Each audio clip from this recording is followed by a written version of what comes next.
Patel and Kimber 50s lead Fox's reply to mammoth Sussex total.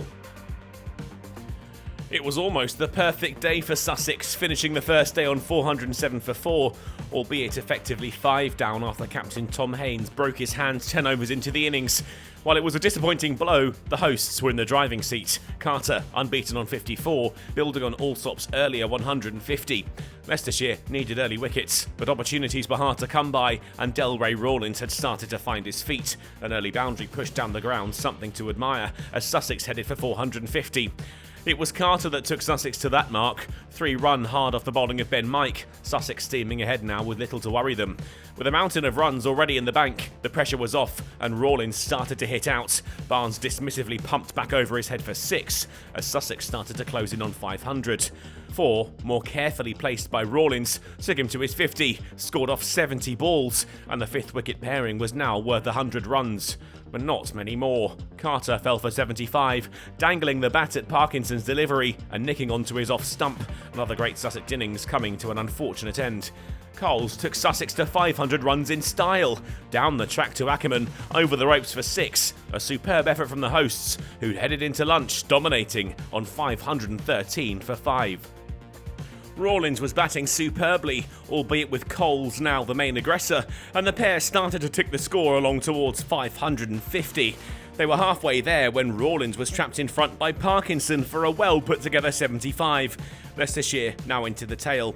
Crocombe was Parkinson's 4th, a catch slapped straight to Azad off the skipper's bowling, and Finn wasn't able to get off the mark, LBW to right for a 3-ball duck, Sussex down to their final 2 wickets now. Hunt did manage to stick with Coles, much appreciated by the number 8, who kept up the assault on the Foxes' bowlers. Parkinson launched for 2 sixes in an over to move Sussex beyond 550. He raced towards his 50, a mark brought up with yet another 6 off Parkinson. The Leicestershire captain bludgeoned over the offside this time.